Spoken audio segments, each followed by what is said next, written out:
A female college student gave birth at home, but the experience terrified her. The newborn was completely enveloped in a membrane, and she had no idea what she had delivered. Paramedics reassured her that it was the amniotic sac and the actual baby was inside. However, the immediate concern was to quickly extract the baby so that baby could breathe. Surprisingly, the amniotic sac proved exceptionally tough, making it difficult to tear open quickly. I need the scalpel.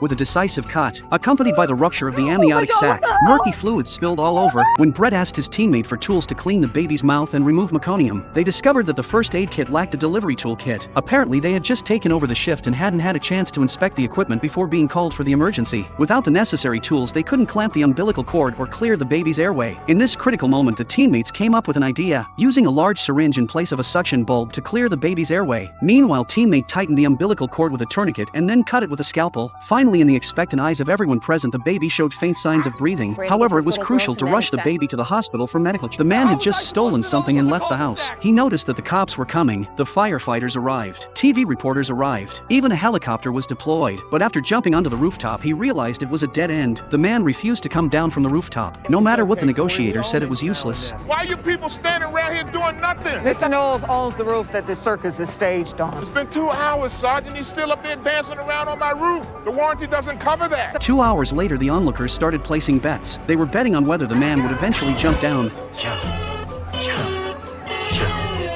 Some people had already ordered takeout and ready for a good show. The thief said he was hungry too. He wanted a supersized burger with extra cheese. 6 hours later, the thief on the roof was nearing a breakdown. A male firefighter and a female reporter started talking about romance. Some even started playing poker to pass the time. No one noticed that the owner of the house was carrying a ladder toward the back of the house. At that moment, the thief was having a heart-to-heart with the negotiator, complaining about how his mother treated him badly. Suddenly,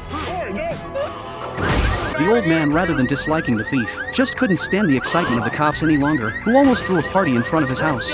The fire department was called. A parachute instructor was unexpectedly hanging on the plane. This scene bewildered the arriving firefighters. Just as the 60-year-old mother was preparing to let her daughter experience skydiving, the plane experienced severe turbulence as soon as the cabin door opened. This caused the instructor to hit his head and faint. Seeing this, the woman tried to pull the instructor back but only managed to grab the parachute pack. The instructor was thus thrown off the plane, but fortunately the parachute pack was still attached to the plane, preventing him from falling. The woman quickly dialed 911 and the rescue team arrived at the scene. However, they faced a dilemma as they couldn't rescue someone from a flying plane. Soon the captain came up with a solution. He quickly contacted the pilot, inquiring about the wind conditions. Upon learning that the wind was light, the captain instructed the pilot to lower the flight altitude and fly against the wind. 2 firefighters positioned themselves on top of the truck. The captain planned to rescue the man as the plane passed over the top. However, the plane was flying too high and too fast, making it impossible for them to reach. The captain instructed the pilot to lower a bit more, but the pilot expressed concerns about stalling the plane, potentially leading to a forced landing. This meant they had only one chance, as landing the plane would result in the man being dragged to death. Soon the plane adjusted its direction and flew towards the fire truck. As the plane approached the truck, they immediately grabbed the man, swiftly unlocked the buckle, and successfully rescued him. The plane safely landed on the ground. This woman was unexpectedly hung upside down on a fire truck by firefighters and taken to the hospital. Just now, the man hurriedly pushed the inverted woman into the fire station, urgently asking the firefighters to save his wife. The firefighters were bewildered on the spot after seeing it. When they were about to flip the woman over, they were stopped by the couple because once the woman stood up, she would immediately lose consciousness. A paramedic quickly examined her, but all indicators were normal. He then asked when she first experienced symptoms, and the man said it happened just an hour ago. The wife suddenly lost consciousness and fainted. The man was about to perform CPR on her, but she accidentally slipped off the bed and miraculously woke up. However, when she stood up again, she passed out once more. The man had no choice but to push his inverted wife to the fire station. To conduct a better examination, they tried laying the woman flat, and unsurprisingly, she immediately stopped breathing. They had to lift the stretcher back up, and the woman quickly regained consciousness. At this moment, the woman asked if it had to do with her pacemaker. The firefighters suddenly realized that it could be a displacement of the pacemaker's wiring. When the woman was upside down, the wiring coincidentally returned to its place. They had to hurry and take the woman to the hospital for treatment, so they sent her hanging on the fire truck to the hospital.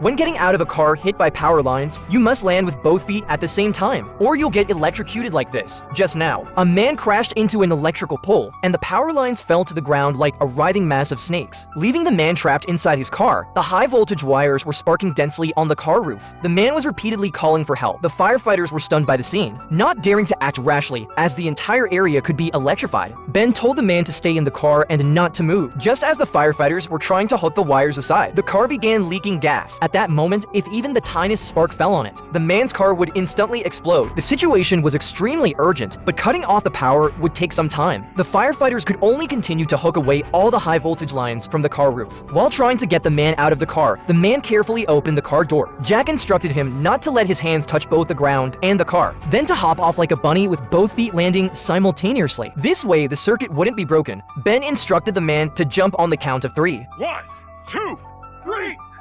Never casually open a jar you found. Otherwise, you might end up like this. Just a moment ago, the man handed the found jar to the woman. The woman grabbed a hammer and started smashing it, but she couldn't open it, so the man had to do it himself. He finally broke the glass with a small knife. A substance like white sand was poured out. The woman drew the curtain and turned off the lights, only to see that the sand emitted a blue glow. So amazing, then they put the sand into a pendant bottle. They made jewelry out of it and sold it to customers. Later, they spread the sand over everything in the room, including themselves. Suddenly, they felt a little unwell, just as they were about to go to the hospital. They were mistaken for aliens as soon as they stepped out. Later, firefighters went to the forest where the so-called aliens were spotted. They found dead animals all over the place. As they followed the readings from their equipment, they reached a cabin and found a man lying outside. They discovered he was already dead. Inside, they heard a woman's faint voice. Her body had been severely corroded. It turned out that the white sand was cesium chloride, a highly radioactive substance. The woman who bought the pendant was about to give it as a gift to her mother, but just as she was about to open it, the firefighters arrived just in time. The family narrowly escaped disaster. A light airplane was caught in the lines of high-voltage electric towers while transporting a sick man for a liver transplant. Just moments ago, a solar storm hit the United States, causing all the instruments on the plane to malfunction. Fortunately, the high-voltage lines blocked the plane, preventing it from crashing. Although the power company had already cut the electricity due to the solar storm, there was still a large amount of high-voltage electricity remaining on the wires. Firefighters quickly deployed air cushion and ordered the 3 people on the plane to jump immediately. The pilot opened the cabin door, gave his phone to the woman, and then jumped down first. Next, it was the woman's turn, but she was reluctant to leave her critically ill husband behind. During their conversation, the captain told the woman that for the sake of her 2 children, she had to jump down, and he promised to personally go up and save her husband. After the woman jumped, the captain donned insulating gear and resolutely climbed onto the plane. After securing the man, the captain slowly lowered him down with a rope, gently placing him on the air cushion. Just at that moment, a high-voltage current came roaring towards them. The teammates kept calling out to the captain. In the next second, the firefighters had just finished putting out the fire. Unexpectedly, the homeowner rushed out, saying that her diamond necklace worth $50,000 was missing. She was certain that one of the firefighters had taken it. Chief Bowden knew this was going to be a big problem. Sure enough, as soon as they returned to the fire station, they were met with an investigation by internal affairs. It turned out that the homeowner had reported it. The firefighters were in disbelief, and Casey was convinced that none of his men could have done such a thing. But leading the investigation was Griffin, Casey's old rival. He wouldn't miss this opportunity for revenge. The firefighters had no choice but to line up, ready to open their lockers for a search. Just then, an unexpected fire alarm interrupted the investigation. Before leaving, the chief told them, "You guys are gonna have to sit tight until these men get back." This time, the mission was particularly dangerous, caused by a gang fight. People inside were still shooting outside. Risking their lives, the firefighter kicked down the door, rushed into the fire, and identified himself. Seeing that he was not the cop the gang member fled, the innocent victims were rescued. How could these people who are willing to risk their lives for the public be thieves? After returning to the fire station, firefighter Otis found a clue. He discovered through investigating the homeowner's background that she was facing financial difficulties and investigated twice for wire fraud. So this time was likely another insurance scam. Casey informed Griffin about this, but Griffin wouldn't listen and instead had Casey searched. Of course, nothing was found. Knowing Griffin was unreliable, Casey went straight to the homeowner that night and took out a thermal imaging camera, explaining that every firefighter was equipped with one. The scene was recorded, and once handed over to the police, the truth would come out. To his surprise, the woman remained indifferent. Okay, is that it? Yeah. Great. So maybe you should leave now. Then she turned to close the door. For a moment, Casey wasn't sure if the necklace was really lost. The next day, Griffin came for another search. His man found a jewelry box, but upon opening it, it only contained 1 pair of Maneki Mako sent to Mooch by a friend from Japan. Just as Griffin was about to continue the search, his phone suddenly rang, instructing him to cancel the search. The homeowner had found the missing necklace. It seemed that she had chickened out in the end. The team burst into laughter when they heard what Casey had done. Only the rookie Mills was slow to realize what had happened. Thermal cameras don't record. Oh, that's good.